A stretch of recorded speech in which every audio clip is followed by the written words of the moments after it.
En fait, c'est une maladie l'insuffisance cardiaque, c'est une maladie qui est extrêmement fréquente et qui est sous-diagnostiquée.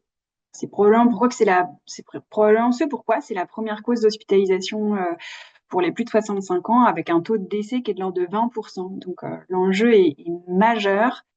Les messages que je vais porter là s'adressent à la fois à l'équipe soignante et aux familles. Finalement, c'est vraiment l'affaire de tous de repérer et de prévenir l'insuffisance cardiaque.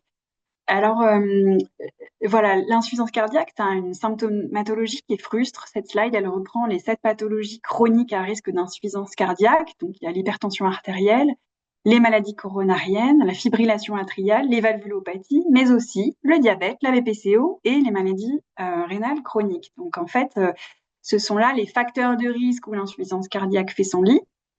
Et vous le voyez bien, c'est extrêmement fréquent. Et c'est pour ça que l'insuffisance cardiaque, elle est méconnue, elle est souvent cachée derrière ces pathologies-là.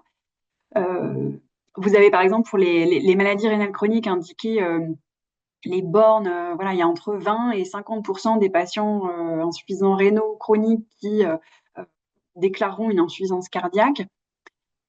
Et en fait, chez les patients en EHPAD, on est plutôt sur les bornes hautes. Donc, ça veut dire que voilà, un patient insuffisant cardiaque, insuffisant rénal sur deux, voilà, pourra contracter une insuffisance cardiaque. Donc, il faut être particulièrement vigilant sur ces patients-là. Ça veut dire que tout comportement inhabituel doit alerter. Un patient BPCO qui met un oreiller supplémentaire, ça peut être le signe d'une insuffisance cardiaque. Une baisse cognitive, ça peut être le signe d'une hypoxie tissulaire cérébrale. Voilà, toute baisse de l'état général doit faire suspecter une insuffisance cardiaque.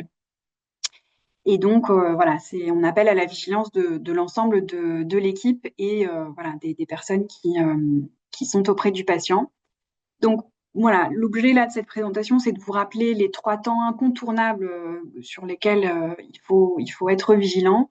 Le premier temps, c'est l'entrée des résidents, de bien identifier si l'insuffisance cardiaque est connue ou pas, récupérer tous les éléments cliniques. Et à la visite d'admission, identifier les signes spécifiques dyspnée, œdème, etc., mais aussi aspécifiques dont on vient de parler. Et si vous avez le moindre doute, réaliser un dosage de pro-BNP et orienter vers un cardiologue au besoin. Alors, je vous ai remis là un peu rapidement en haut à droite le logo de CardioPlus, qui est une expérimentation qui est conduite en Isère et qui permet d'avoir un avis de cardiologue à distance, qui est une expérimentation qui marche bien et voilà, on invite à identifier ou à solliciter en cas de besoin. Le second temps, c'est au cours du séjour, finalement, à la fois repérer les signes d'alerte d'une insuffisance cardiaque et prévenir d'une décompensation.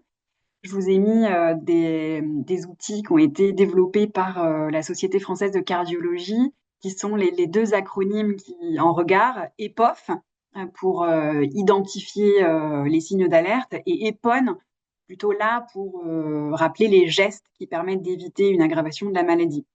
Donc les signes EPOF doivent vraiment être connus de tous et finalement presque voilà, l'affiche qui les rappelle doit être affichée dans les salles d'attente, les salles de pause, etc. pour vraiment que tout le monde soit vigilant. Donc je vous les redonne là, mais vous les connaissez bien. Hein. C'est l'essoufflement inhabituel à l'effort, EPOF, donc essoufflement, la prise de poids rapide en une semaine, les œdèmes des membres inférieurs et une fatigue excessive en mangeant, en marchant ou un désintérêt social. Donc EPOF. Et puis EPON, donc les gestes plutôt à mettre en place. Donc eux, pour exercice, bon là on voit une personne en train de nager, c'est plutôt pour les résidents en EHPAD, voilà, avoir un exercice quotidien, aller marcher, faire quelques pas. La prise de poids, alors il est recommandé 2 fois par semaine. Si vous arrivez à faire une fois toutes les 2 semaines ou une fois par mois, voilà, ça permettra d'avoir une vigilance sur les prises de poids et puis l'observance et puis le régime hyposodé, pardon. Donc là, à nouveau, hein, c'est aussi de toute façon rester très attentif au principe de il n'est pas comme hier et puis voilà, que tout le monde puisse euh, lancer l'alerte finalement. Je vous rappelle là le protocole d'urgence sur lequel je vais passer très vite, c'est vraiment des choses que vous connaissez bien.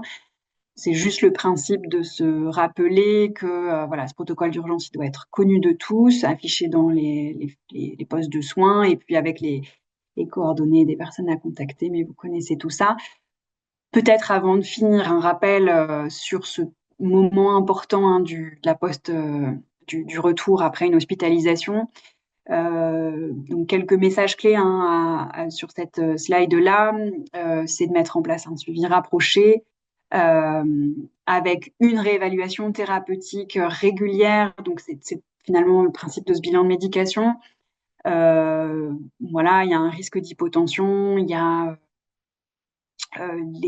pour éviter les effets secondaires des bêta-bloquants, augmenter progressivement les doses. Aussi réaliser une titration, hein, s'assurer que c'est bien prescrit dans la lettre de sortie. Et puis, 2 examens biologiques qui sont pas suffisamment faits.